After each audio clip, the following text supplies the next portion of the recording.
Well, it was just last Friday we told you about a contractor who took a family's money and never finished the job. Well, now we're learning there could be even more families affected. Fox 26 News reporter Myra Franco spoke with the Contractor State License Board and tells us new information she learned today. Myra? I learned today Sarah Glover was not the only victim. After we aired this story, many victims came forward to Fox 26 News wanting to speak up about their situation. The Contractor State License Board tells me the man leaving behind this mess is not a licensed contractor. This is what's left of one family's home in Reedley. One homeowner who asked to remain anonymous hired contractor Felix Porras to remodel the house and add 2 rooms. They say he took $68,000 from them and never finished the job. They showed me this invoice showing the exact same company name as her previous victim, Sarah Glover. They hired him last November, and just like Glover, she says Porras kept making excuses. They say he went as far as demolishing the house on the inside and the roof to justify why he needed more money for parts and city permits. At one point, they say he backed out and said he would pay them back. He never did.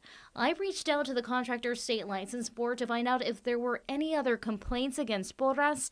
The Chief of Public Affairs, Catherine White, said yes and stated he was unlicensed. The current complaint that is against him is active, and so we don't know what the ultimate circumstances are going to be of that just because it's still under investigation, but there are definitely consequences.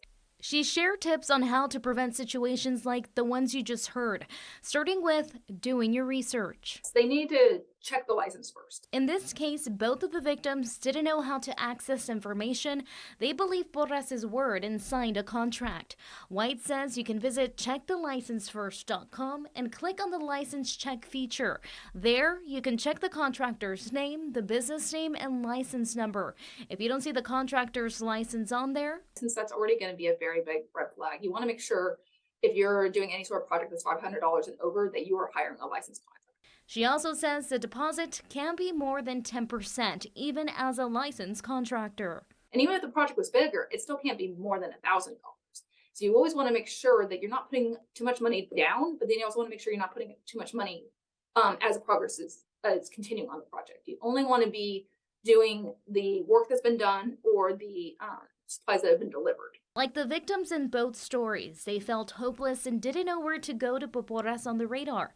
White says, please report it to them so they know, or else they won't. If you or anybody you know has fallen victim to a similar situation, whether that's a licensed contractor or not, the department encourages to file a complaint over the phone or online. I'll have all those details up on our website at KMPH.com.